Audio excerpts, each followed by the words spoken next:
of medieval history.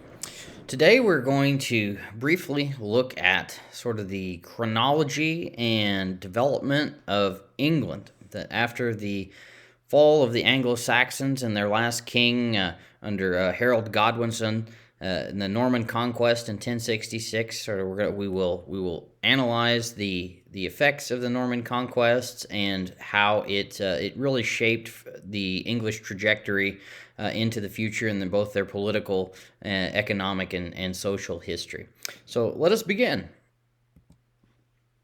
So here we can see the political units that formed Anglo-Saxon England, and these are the earldoms, because the Anglo-Saxon king over all of England would govern through his nobles, who were earls. The highest were an earl or an ealdorman, and each of these offices are similar. I mean, it's just a semantics in name, but you can see that there were several large earldoms here. And right before the Norman Conquest, this is the political, geographical makeup of England. And the king who takes over after Edward the Confessor, who is Harold Godwinson, controls the earldom of Wessex, which is the southerly most earldom in England, and it is also the largest, wealthiest, and most powerful of the earldoms. So you can see here sort of who are the named earls right before the Norman Conquest in this map. So let us look here at what really began the Norman Conquest of England. This is a very famous event that forever changes the political, social, cultural trajectory of England. That the English were ruled by their Anglo-Saxon kings, who had been the leaders of these people since the fall of the Roman Empire, effectively. So what brought upon a French nobleman to put an army together to cross over, and he was able to successfully defeat a fairly popular line of kings. And Edward the Confessor, who is, again, remembering my rule, if you get a title that has religious connotations, that you were, generally speaking, a lousy king in the medieval era. So Edward the Confessor, he's a great builder of churches. He's a very religious man, but he's not a very good king ultimately. And he dies childless. And on his deathbed, there is an enormous dispute over who is going to be the next king, because he has no blood heir. He has no son. Now, Anglo-Saxons the throne did not always pass to their son when they were kings. Often the Witan, this council of wise men, the king's council, would help in choosing the next king. And Harold Godwinson was the most logical choice. That he had basically been King Edward the Confessor's prime minister, and there's great dispute in this, and you will be reading the book 1066, which will go into this in great detail. But Harold ultimately is probably the most logical choice. He is the strongest earl. He's a good ruler. He's a great war hero, and he's a logical choice. And Edward sort of reaches out and takes his hand when he has lost his powers of speech, and he grabs Harold's hand. This was interpreted that he had given his blessing to Harold to succeed him to the throne of England. And there is then some other candidates who sort of believed that they deserved the throne, and the primary one is William the Bastard of Normandy, and he is described as not William the Conqueror or King William yet, but he is the Duke of Normandy, and he was an illegitimate son, meaning that his father was not married to his mother. And we still live in an age when it is possible for illegitimate children to inherit at this time in the Middle Ages. So William finds himself as Duke of Normandy, and William the Bastard believes that he has the right to inherit the throne, that there's sort of this rumor or suggestion that quasi-history that Harold had went on a mission for Edward the Confessor.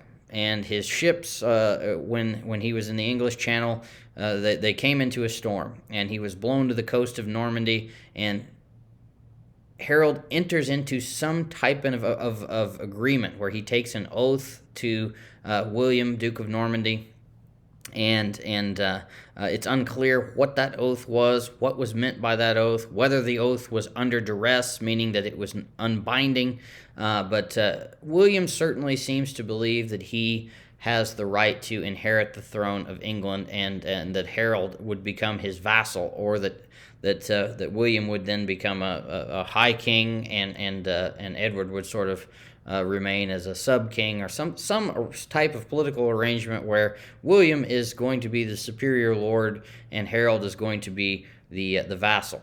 Harold does not see it in this way, that he very much believes that he is going to be the king of England, deserves to be the king of England, and he will be no one's vassal.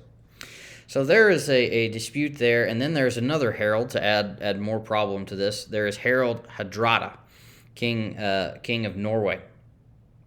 And he, because of one of Harold Godwinson's rogue brothers, Tostig, he's going to go to Norway and promise Harold Hardrada the throne of England if he would help Tostig get his earldom back that he was exiled from by his brother. And Tostig is sort of this wild, crazy man, and he loses an earldom.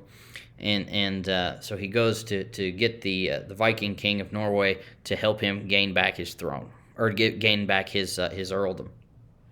So therefore, Harold Hardrada also believes that he somewhat has an interest and may even have a loose claim to the throne, remembering that the Vikings came and settled in England many centuries before this, and so their royal lines, they ruled over England for a time as high kings and this kind of thing. So he does have a loose claim to the throne as well when Edward the Confessor dies. So you sort of have this tripartite claim of the English throne. But ultimately, Harold, who is the prime minister within this office of under Edward the Confessor, it's actually called a Justicarl, but effectively he's a prime minister. He's the leading earl. Therefore, the king stretches out his hand, grabs Harold Godwinson's hand, and gives his blessing. The Witan proclaims Harold Godwinson King of England. So he is now King Harold, the last of the Anglo-Saxon kings. Now there are, as I say, the people who also believed that they had a claim to the throne, such as William, Duke of Normandy, are quite aghast to find out that Harold has taken over the throne. He has broken his oath to William, and therefore William begins to build a massive army. And almost every invasion attempt in England within the medieval period has failed because of the English Channel and the naval crossing that have such primitive vessels. It is wrought with bad weather, and so it's very difficult in order to move a large army across the English Channel to take up your claims. Harold knows this, William knows this, but nevertheless, William begins his endeavors to come across the English Channel and to take his rightful place as King of England. And luckily for William, he gets a favorable wind, a Norman wind, if you will. And then in October of 1066, he moves across with his fleet, and they land on the shores of England, and they began moving inland. But just before this had happened, a very short time before this had happened, actually Harold Hardrada, with the wild, exiled brother of Harold, King of England, have showed up on the northern shores of England near the city of York. And so Harold, King of England, Harold Godwinson, is forced to call up his fjord, which are his main infantry force of professional, this is his militia force, and then you have his housecarls, who is his professional force of axe-wielding Saxon warriors, who are his best troops. And they march from London, where they assembled at their musters, and they march all the way to York, and they win a great victory over Harold Hardrada, where he is actually killed on the battlefield along with Earl Tostig, and they push him out of the north of England with this great victory. But just as they have won, a day after this great victory, they hear news that William has landed on the coast of England. And of course, Harold had known about this great fleet that William, Duke of Normandy, had been assembling. He knew something was coming, but he felt with the fall weather that it's just too perilous, that they would not be able to cross the English Channel, or would not dare to do so. Very risky. And therefore he had marched north with his force, and they had to come back immediately. So they make a forced march very quickly to the south, and they meet William's army at the Battle of Hastings. And this is a very famous battle in English history, and Harold almost wins. He comes very, very close. He has, of course, his army is exhausted. They have marched up and down the coast of England within a month, and they meet the Norman cavalry, the housecarls of the Anglo-Saxons line up in their shield wall around the crown of a high hill, and they successfully repel charge after charge after charge of the Normans, and finally they feel like they've got them on the run, and one of the wings of Harold's army breaks, and it begins to pursue the Norman cavalry. And this is where they sort of lose the day, because the mounted warrior on a horse is able to take advantage of this gap in Harold's shield wall line, and they're able to turn the flank of Harold's army, and eventually they will defeat Harold and his army of Saxon infantrymen. And supposedly, if you look at the Balliol Tapestry, which is this piece of it's a beautifully woven propaganda piece that details and chronicles, or it chronicles in detail the Norman conquest of England, and you see in there that Harold got shot through the eye with an arrow, and this is what ultimately brings down the last Anglo-Saxon king of England. But after this, William the Bastard, now William the Conqueror, who has defeated and killed an English king on the battlefield of Hastings.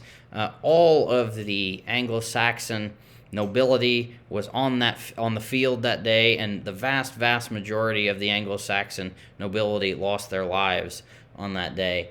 So this is a complete transformation of government, of leadership, and new ways of doing things, because the Anglo-Saxon way of culture, of political organization, of society was radically different than French Norman organization. So when William is crowned king, then on Christmas Day at Westminster Abbey in 1066, he is he's not greeted happily, and he pillages. His army has pillaged all through the south of England, and they are not popular there. Actually, there's a shout that goes up, and they believe that, or William believes that there's a mob coming to kill him as he's being crowned on Christmas Day, and so they therefore set fire and burn down much of London. It's quite an ordeal. But he is crowned King of England, and he sets about solidifying his gains. So as he transforms from William the Bastard and the Duke of Normandy into King William the First, the Conqueror. And it might be said that rather than calling him William the Bastard, you might call him William the Lucky Bastard, because of his enormous luck in being able to first get a amphibious assault into England with the rickety medieval ships and boats, and the weather working out perfectly for him, that the king and his army were exhausted. They were in the north when he landed. He was able to secure a beachhead, and then he was able to be very lucky in battle as well, and then to be able to secure his throne in the way that he did. So he was very lucky. Much luck and fortune came into this conquest of England, as did skill. Though that being said, William risked an enormous gamble, and his leadership was good, and he was had a combination of fortune and prowess in battle helped him to secure the throne of England. So immediately after the ending of the lives of many of the Anglo-Saxon nobility on the field of Hastings, William sets about reordering Anglo-Saxon society into a society that looks much more like Norman England. And he sends his troops out from London to harrow the north, as they describe it, that he's going to go out and pillage and burn and destroy and bring the north to heel, because they are still very loyal to the Anglo-Saxon cause and to the few remaining nobles in the north. So therefore, William goes out and punishes the north of England in a way that is commensurate with their rebuffing his kingship of England, and so he brings them to heel through fear and force and genocide in many ways.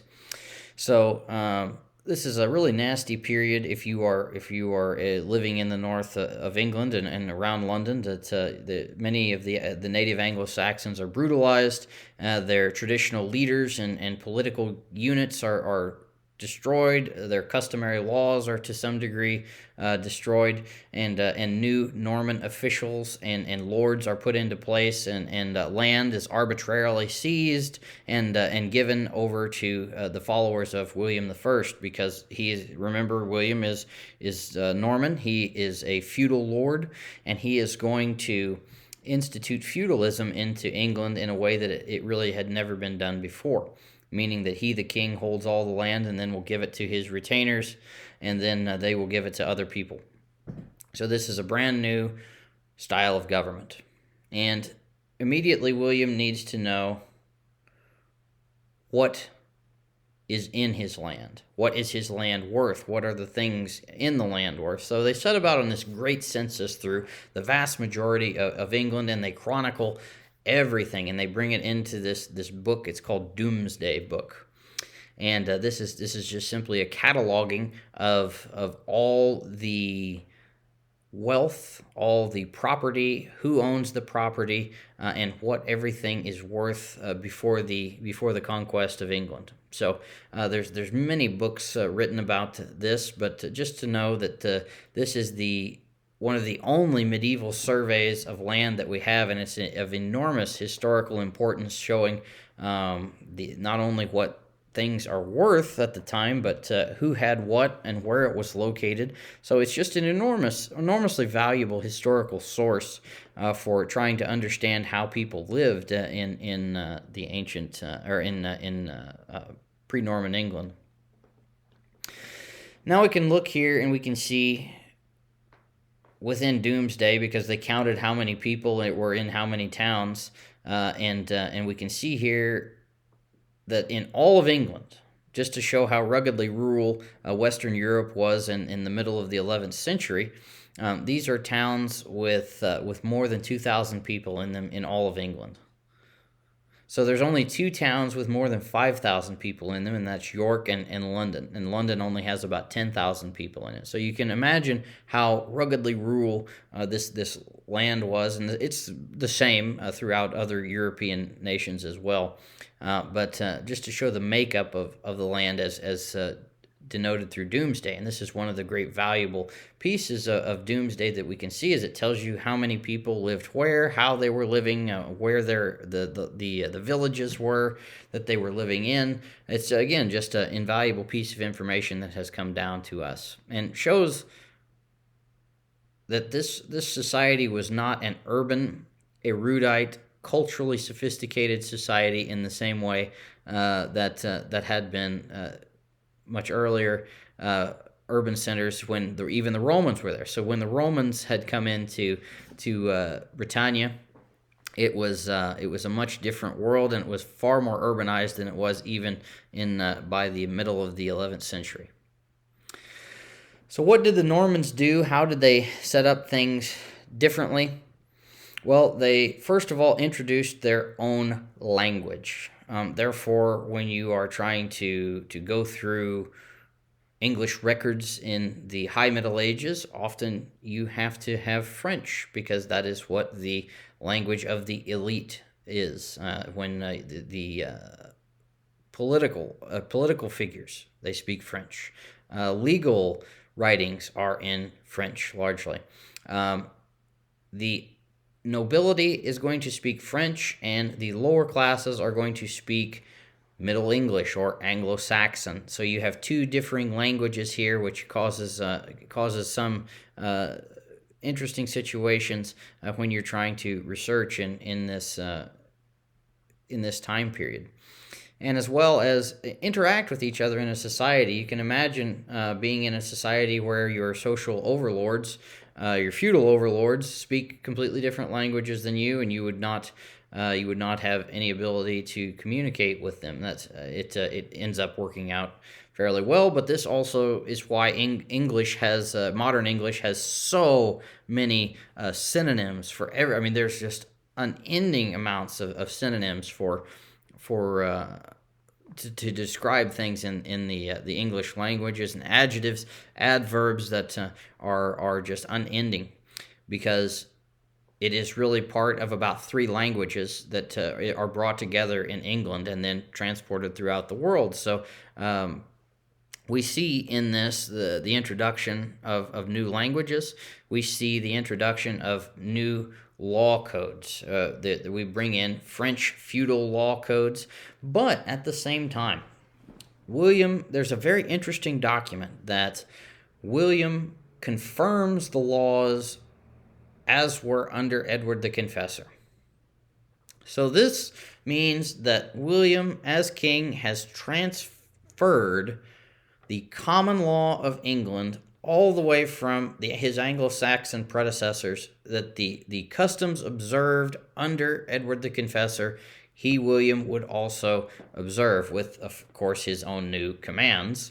But this is important because it brings the old ancient common law into the Norman period. So it is not an entirely new law, but it is the ancient laws of the Anglo-Saxon English people that are brought even into the new age of the Norman conquest. So the social hierarchy transforms from the Anglo-Saxon earls to the feudal hierarchy of the Normans. So earls transform into dukes, and there are more dukedoms that are created than the earldom. So there were a lot of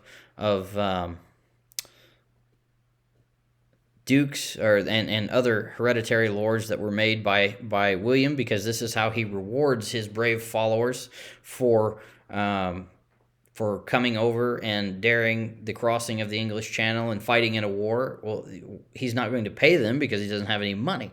He's going to give them land in return, and they will therefore be able to make a living and make a fortune off of their new lands. And of course, all these lands were seized from the Anglo-Saxons, who were, of course, living there and had been for many generations. There's also this category of lord called a marcher lord, meaning they were always armies marching around on the borders of Wales and Scotland, so that is in the north and the west of England. And they were given ability to build castles without licenses. Other than that, if you wish to build a castle, you have to get a license from the king, because once you build a castle, you can pretty much do whatever you want, because it's very hard to get you out of the castle. So if you are a marcher lord, such as Roger de Montgomery, who goes out into Wales to protect the borderlands of William's kingdom, you can build sort of unlimited castles. And we're going to talk about castles here in just a minute. But there's also a transformation of the style of warrior. So the Anglo-Saxons were not knights. They did not ride on horseback into combat, though they might have had a horse or two, but they were a primarily infantry-based fighting system. So the Fjord and Housecarl units of the Anglo-Saxon infantry are transformed into the cavalry, which is the Norman unit. The primary Norman warrior is a mounted knight. And then the law, while William does confirm the customary laws of the land, the law is going to be transformed from just being sort of this custom that the king was charged with in just enforcing the customary rights of the people of the land, to the king giving commands, that the king is going to be a much more powerful law-giving figure in a Norman feudal system than in the traditional Anglo-Saxon system, or so historians have argued. So let us look at these castles that spring up everywhere. First of all, when you build a castle, why, when the Normans come over, they build an enormous number of castles. Why? Well, because they were afraid. You don't build a big fort with strong fortifications in order to just to do it. You do it because you fear attack from someone. So in this case, the Normans feared the local populace, so they build an enormous number of these motte and bailey castles. So the motte is the hill, and you would build some kind of a tower, which is called a keep, on top of this with a wall around it, and then you would build a bailey, which is a palisade, usually a wooden wall with a ditch around it, in order to sort of protect the inner ring of your stables, the houses of where your officials would live, perhaps a church that you would build there. But this is just basically a small fortification built of wood, is usually what a motte and bailey castle is. Today, Windsor Castle in England, the home of Her Majesty the Queen, was originally a motte and bailey Norman castle, built right on the Thames River outside of London for its strategic position, right on the Thames, on a bend in the Thames River. And initially, as I say, most of these castles were built from wood. Now, some were then eventually built into stone fortifications, which are a much stronger and lasting fortification because you can't just burn it down, and it's much more difficult to defeat an enemy in a stone fortification than in one who is just built of wood. And it's also much more lasting. It's a more permanent fixture on the geography of the land. Now, there are, like in our own modern times, you don't always have to have the strongest and biggest stone fort. You just have to convince your enemies that it's much easier to attack the guy down the road who is in the wooden castle. So from time to time, people would, or lords would decide that they're going to build a faux stone castle. simply meaning that they're going to take plaster and make their wooden castle look like a stone castle. So why would you attack my stone castle when just down the road there's a wooden one, much easier for you to attack? So there's some trickery that goes on with this. And when you build a castle, you really need to think about three very key things. And that is, first of all, and most importantly, you need to build this in a strategic position. It needs to be right on a main road, on a river, or outside of a very important town, someplace that if an enemy attacks, they cannot leave this fortification behind them or beside them or go around them. They have to sort of address this. They have to try to attack you there in order to make a conquest of whatever they're doing. It just needs to be in a highly strategic position when you build a castle. Usually it helps to be on an elevated plane, so this way that you can see your enemies coming, you can observe the surrounding countryside, and also the surrounding countryside can, of course, see your fortification. Right? And it often keeps people in check simply by seeing this great fort there, and with garrisoned by soldiers, and you can see the enemy coming. The enemy can see you, and this is very good within warfare. You also need a water source, because in medieval warfare, it's very, very rare that you see a storming of a castle. In all likelihood, the best way the most common way that an enemy would force you out of a castle is just simply to camp outside of the castle and wait for you to run out of food and water. So if your castle has a kind of a natural spring source or some ability to get water to the people who are inside protecting the castle, it's very important. So you need a water source in order to prevent easy sieges. Because when you run out of water, you then have to go out of your castle and attack your enemy to go get more water. Same with food. If you were desperate and you had to storm a castle as a besieging enemy, you are going to need, if there's 100 men that are protecting the castle, you're going to need at least 500 men to probably guarantee a successful siege of the castle. So you need a 5-to-1 ratio in order to take over this castle. And as I said, these marcher lords throughout England, they build tons of these things. They're littered all over the landscapes on the borders of Wales and Scotland. And this is because they had to have so many strategic positions that they needed to protect in order to ensure the safety of the realm of England. So you can see all over where Norman lords were building these structures in order to protect their investments.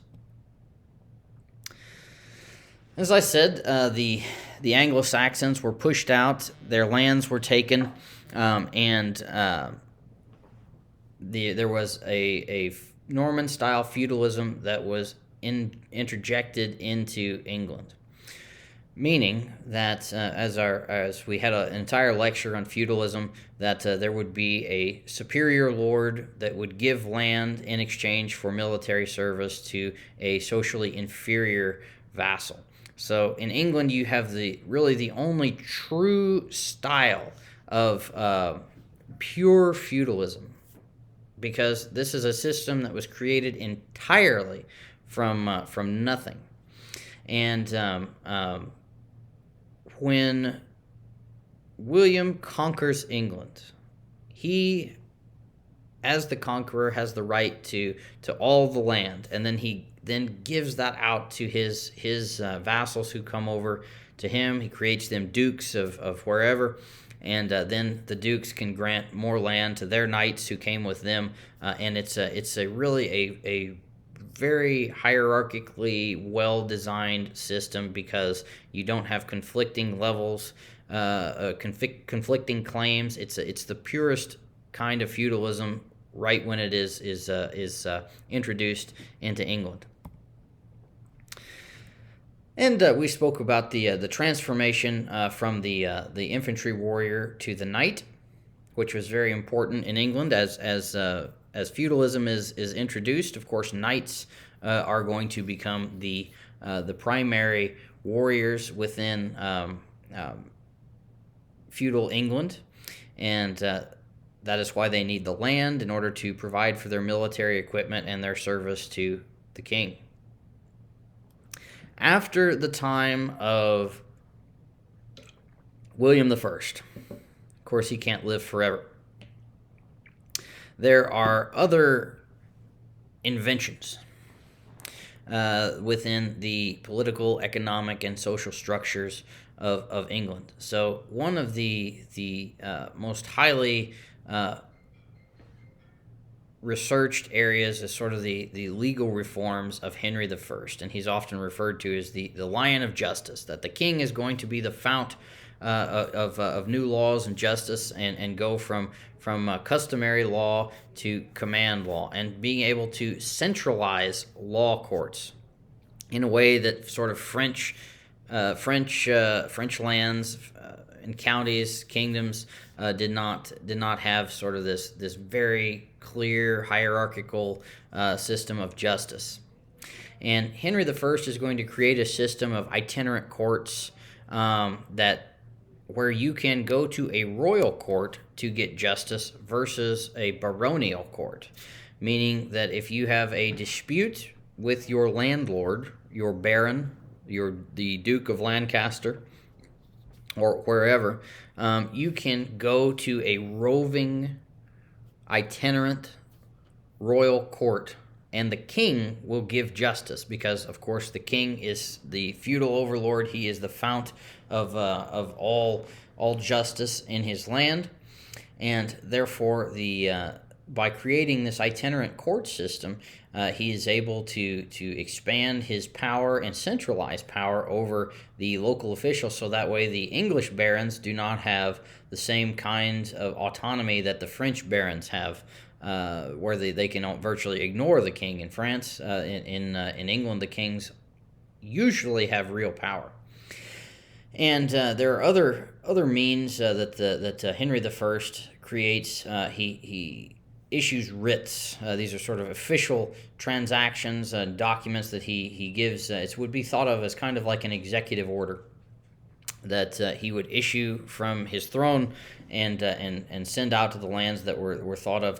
They were considered authoritative statements and commands from the king. The office of the Exchequer is created, a central taxation collection agency, sort of the IRS of the medieval world in England. And you would, all the sheriffs, remember the shire reeves that would come from Anglo-Saxon times. If we remember all the way back to our lecture on Anglo-Saxons, they're the head reeve of each shire or county, the sheriff, would come, and he would bring all the taxes that he would collect, and he would bring it to the Exchequer in London or in Winchester, and they would have this great big cloth that they would set out. It's kind of like a checkerboard, and then that's how they would do the accounting. Is they would place it here and there, and they would. The sheriffs would bring the taxes. So there's an attempt at centralizing tax collection here, which is highly unusual. And then the office of the Exchequer would then transfer these funds to the King's Chancellery. And so if you were the Chancellor of England, you are the person who is in charge of distribution of the money. So you can see here that there is really within England a powerful hierarchy of individuals who are serving the king and are able to therefore create a highly centralized system of powerful kings. And we can really say that England in the Middle Ages is probably the most centralized government within Europe during the period of the High Middle Ages. So another famous king, I think I have a slide here. Okay, yeah, so you can see here the Angevin kings. After the extinguishing of the line of the Normans, so there are these new new kings that come in that are called the Angevins, or the Dukes of Anjou in France. And this is a period that is often referred to as the Angevin Empire, because the Dukes of Anjou are also, they become kings of England by inheritance.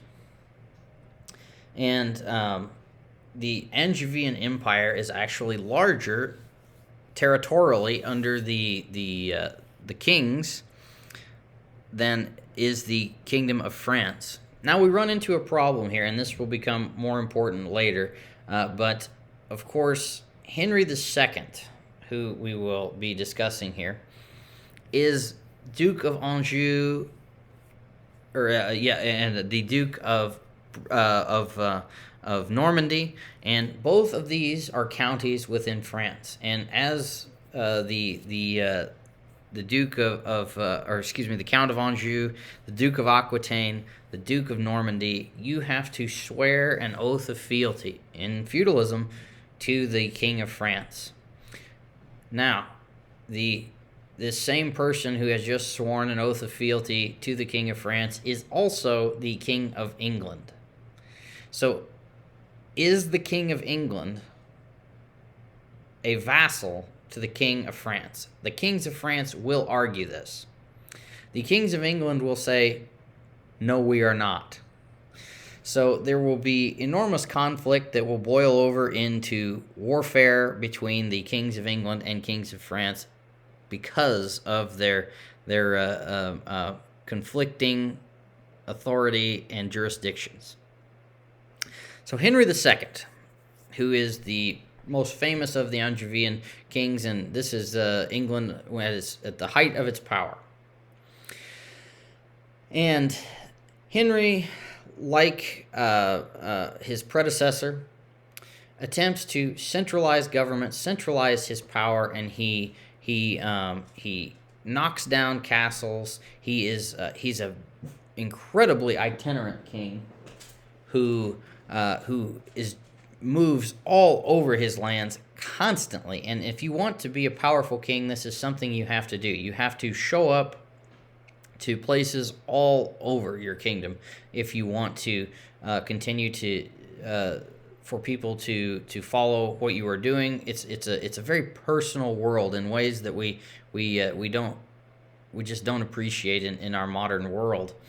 But he makes many reforms, and one of the most famous incidents with Henry II is to do with the Archbishop of Canterbury, which is the highest churchman in England. And this is St. Thomas Becket.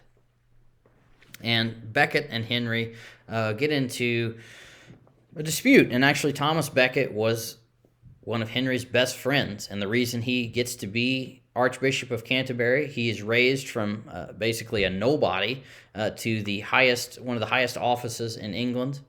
Is because he's chummy and he's best friends with the king. And eventually, once Thomas Becket gets to be archbishop, and he takes his office very, very seriously. And Henry wants, of course, to control the church and have power over the church. And he thinks by putting Becket into this office that he will kind of just be able to run the church as a puppet, or that Becket would be Henry's puppet. And he would do whatever he wanted him to do. And Becket actually takes a much, much harder line stance than any of his predecessors, and he says that the king should not interfere whatsoever in the church, and moreover, the king is inferior to the church, that the church's command is higher than that of the king. And so eventually this leads to Becket's exile several times. And finally, when Henry is in France, there's one day that he just, Becket has placed an excommunication upon one of Henry's followers, and Henry just loses it, and he screams out in a council meeting, "Will no one rid me of this pestilent priest?" And 3 of his knights take this very seriously. And so they leave their meeting, and they get on their horses, and they cross the English Channel. They gallop to Canterbury, where Becket is is at the high altar of his cathedral, and they murder Thomas Becket right there in the church. And this transforms Becket into a martyr, and eventually, and quite quickly, gets him a sainthood in the church. And on account of this, Henry himself is placed under excommunication from the Pope, and he is placed under interdict, and is forced, as a part of his penance, after he asks absolution from the Pope, Henry, King of England, the mightiest of the English medieval kings, must lay face down on the floor and let the monks of Canterbury flog him right there and in penance where St. Thomas Becket died. So the church has enormous power in the ancient world, even over the mightiest of kings. Another one of England's famous kings, and we talked a little bit about this within our lecture on the Crusades, but King Richard the First, the Lionheart. And if you go to London, you can see his statue standing out before the Houses of Parliament. England's greatest warrior king, the Crusader king, the good Christian king.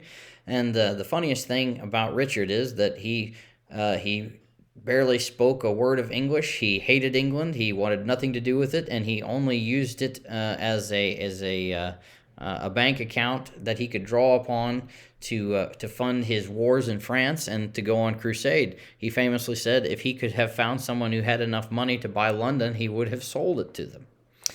So he does eventually go on the Third Crusade. He comes within just a breath of retaking the Holy City of Jerusalem, but ultimately fails in this and is forced to return to France, where he's taken prisoner for a time, but eventually he dies in warfare over his French lands, because the English kings were of course as rich in French lands as they were in English lands. So this was the great King Richard, and from this time period it is often comes up that these legends of Robin Hood, and the knighthood is something, a preserve that is dedicated only to the nobility, the fighting nobility.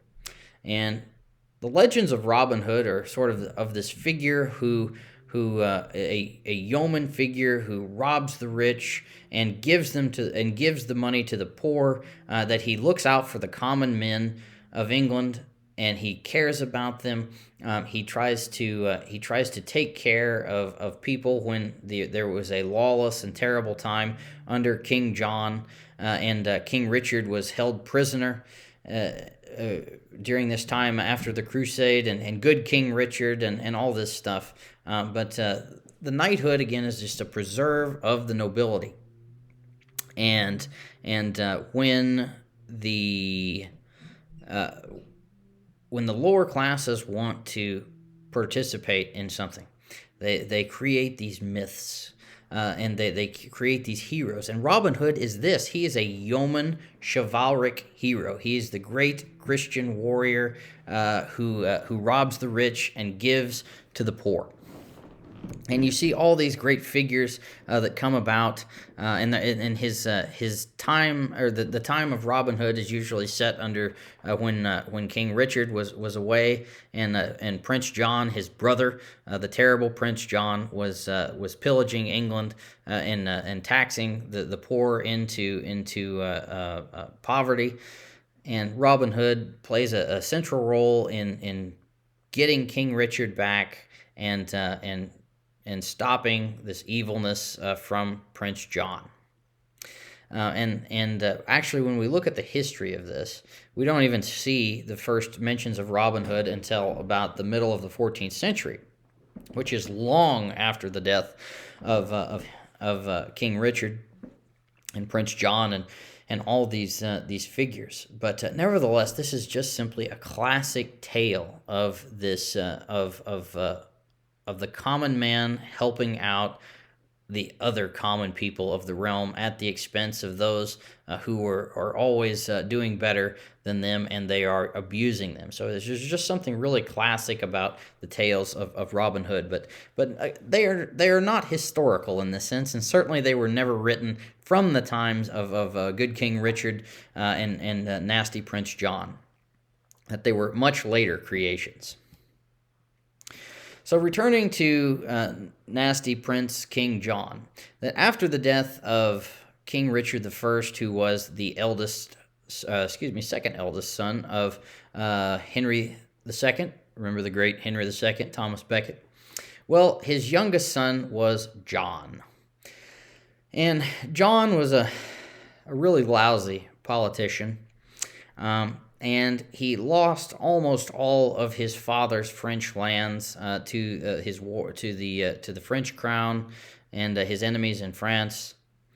And he, like his brother, had neglected England, and he finds himself in a war against his barons because of he is just such a terrible politician, and he would try to sleep with the wives of his barons. He would even order them to allow him to sleep with their wives.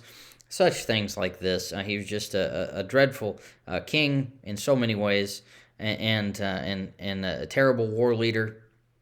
And eventually, he even loses the kingdom. He's placed under interdict by the Pope, and he's forced to give England to Pope Urban or Pope Innocent III as a feudal as a fief. So the King of England, after the time of John, becomes a vassal to the Pope as their feudal overlord. But the most famous thing that comes out of John's reign is Magna Carta, the Great Charter, which is sort of seen as the foundational document for Western democracy. And within the Great Charter, it is certainly not an egalitarian statement that all people are created equal. Rather, it's really an agreement between the king and his barons that the king would not ever have arbitrary power. And I think that is really the great statement of Western democracy within this, is that the king, even the king, is under the law. That the king cannot go outside of the law and rule arbitrarily. Even John, King of England, is subject to the laws of England. Big statement there. What is contained within Magna Carta? So the king is forced to show up on the field at Runnymede, and where he has been defeated by his barons in war, and he's forced to sign the Great Charter in 1215. And what does it do? It establishes a permanent council of 25 barons that always have to advise the king. That the king cannot rule in and of himself. And within Magna Carta, it declares the customary laws of England. Remember those laws confirmed by King William from the time of Anglo-Saxon times? Well, this is the same thing. This is the customary laws of England, that the king is going to enforce the laws of England that were the customs of the land going back to time immemorial. And this creates sort of a realm, the notion of a realm, something that is bigger than the king. It's not just the lands of King John, but rather this is a land of the English people. Right, the Commonwealth of England. We're not quite there yet. We're not to the nation state, but there's sort of this notion within the document that there is a realm of England that is bigger than just a king. And at the end of this, of course, the Pope also, as I said, gets England in fief, which the Pope gives back to John as his vassal.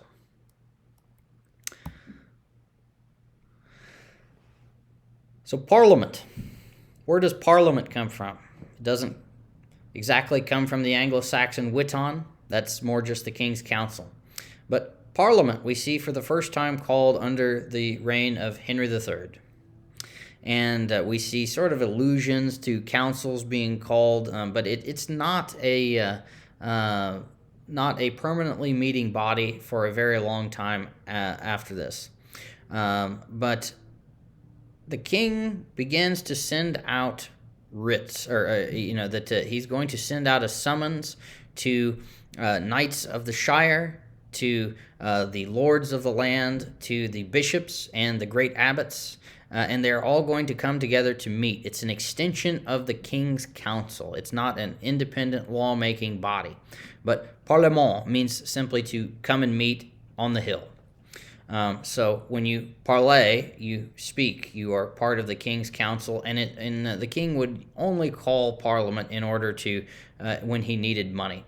So he needed people to help him agree, because he's not an arbitrary king that can enforce everything, all of his will. So therefore, he needed the council, and he needed the agreement of his the chief people in his land. So Parliament originates as sort of an extension, as I say, the King's Council in three houses. That the House of the clergy. So all the bishops and abbots would come together, and they would meet in their individual house. The lords, so anybody who was a duke, a marquis, an earl, anybody like that who's going to have a hereditary rank is going to meet in their house. The the Lord's spiritual, the Lord's temporal, and then you would have sort of the commons, which are the knights of the shire, and the burghers, those who represent the towns of England.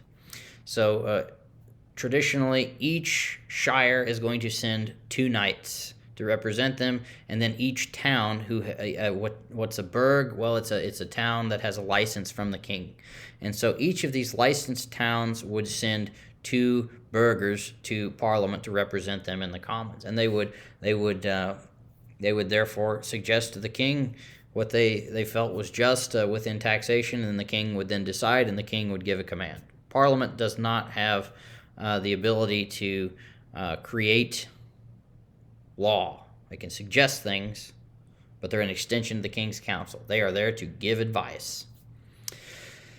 So a king in Parliament, once Parliament meets as a body, if Parliament puts forward a bill and the king agrees, the king signs it and gives it as a command, it's a statutory law, meaning it has gone through Parliament and the king has approved it. If the king in council, simply his council meets and he gives a command, that's a declaratory law. The king has just declared it without the consent of the realm, which the king could do, but not arbitrarily, right? He couldn't go beyond the laws of England, because remember, the kings of England are still under the law. You had certain rights as English people that could not be necessarily violated in the same ways if you were a member of another royal realm somewhere else. Not entirely. Kings can still do a lot of things that we would think of as a violation of rights, but in England you sort of have more rights than you do elsewhere. And there was a famous revolt by Simon de Montfort of requiring that Parliament would meet annually, and he wins a great battle at Loo, and this is the issuance of provisors, the Great Statute of Provisors, which in 1258 requires that Parliament meet annually. It was not successful beyond many years after the Great Victory, but the king's really after the provisors. They have to call Parliament if they want to tax, and if they want to fight wars, they have to call Parliament, because wars are expensive, and they can't fight without taxation. So Parliament, really from the point of provisors on, is essential in the governance of England, and kind of as an independent body that the kings could call upon. But Parliament does not meet annually. It does not have power over laws. Rather, it's still an extension of the king and the royal prerogative. So the English church, we began to see a massive growth in the English church, that the Normans gave enormous amounts of land to the church, to monasteries, and create many new parishes after the Norman conquest. And so we see a real flowering of the English church. And one of the big events within all of Western Christendom is this investiture controversy. And the church wins huge out of this. And I talked a bit about this in my lecture on Christianity.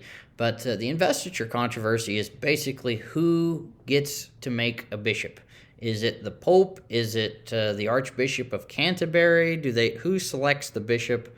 And then who gives the bishop their symbols of authority? So the king wants to pick the bishop because bishops are just as powerful territorial secular lords as are dukes and earls. So obviously the king wants to have a lot of control over who are these powerful people. And the church doesn't want the king to have this because they sort of want to be their own independent state within each kingdom. So every major area in Europe is going to have an investiture controversy over who picks a bishop and who gives the bishop his authority. And in all cases, initially, the secular rulers lose. And the church generally wins pretty big, and the church retains the right to appoint and give the bishops their symbols of authority. And we can see here the growth of the church and the diocese throughout England at this time. That after the Norman Conquest, there is a creation of many new dioceses in England, which are the territorial unit of a bishop. And the church itself has its own system of courts. So therefore, the church is sort of responsible for policing what we would call civil law. So if you commit adultery and try to get a divorce, you have to go to the church courts instead of any royal courts. Royal courts are only going to deal with criminal law and tax law, and you had to pay taxes to the church. You were required by law to pay a 10% tithe to the church, and with this money, power, territory, it all makes the church enormously powerful within the medieval world. And monasteries are an extension of the church as well, and they come to possess enormous amounts of land. They held more than a third of all the lands of England were held by monasteries and minsters, which had monks in them as well, before the time of their dissolution in the 1500s. So the problem when you give lands to a monastery or to a church is that the church is a corporation. It can never die. And so therefore the land is never redistributed back into the population. So there's an attempt to stop this under the Statute of Mortmain, which means dead hand. And after about 1270, at the end of the 13th century, there's really an attempt to stop people from giving lands to ecclesiastical institutions because they were just simply the church was getting all the land and they never had to get rid of it because it could just simply pass on and on and on and on. You're not giving it to the St. Thomas Becket. You're giving it to the church in Canterbury, which it will survive as in perpetuity. So there's, as I say, attempt under the Statute of Mortmain to stop this, but it is not highly successful.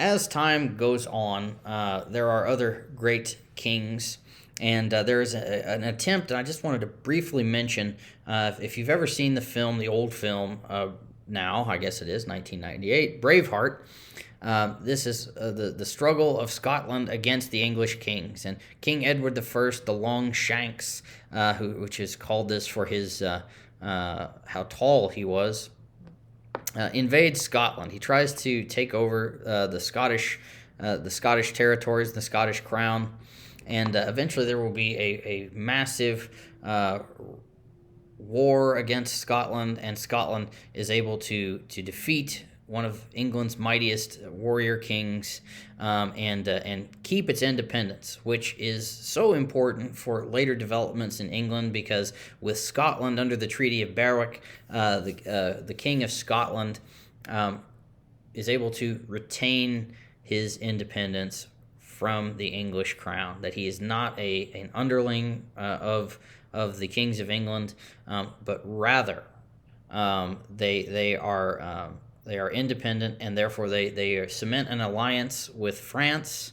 And this is always a thorn in the side of England, because France always has the ability then to have a base from where they can attack, and they can pay the Scots to attack England in the many wars fought between England and France. And during the Scottish Wars of Independence, during this time period, there's so many great stories, and I just don't have time to go into all of them.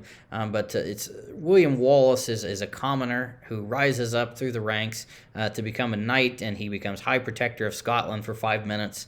The real hero of the story is Robert the Bruce, but there's this gallant figure of William Wallace, who leads Scotland and the commoners against the tyrant from the south in Edward I. So England participates in the commercial revolution that begins to take place sort of after the period of the Norman conquest. That as Europe enters into sort of a period of warming, climate warming, and much more agricultural production, with the Norman conquest of England, and sort of the pacification of feudal relations, the growth of commerce comes in. And England participates in this with massive amounts of wool introduced into the markets in Flanders and present-day Belgium, Holland. And so we see England, we see Western Europe starting to come out of this kind of a period of dark age and subsistence economy into one of trade, where England is beginning to trade all over in Europe, and that their wool especially is going to move into markets. Money is going to be coming into these regions in much greater quantities, and we began to see the growth of commerce throughout these lands. So I hope you have enjoyed this tour of medieval England, and come to see some of the great developments for democracy, and how the events that unfolded throughout the High Middle Ages will come to have an effect upon later periods of history in England, and the development of our modern world. So thanks for watching. Until next time, stay healthy, wealthy,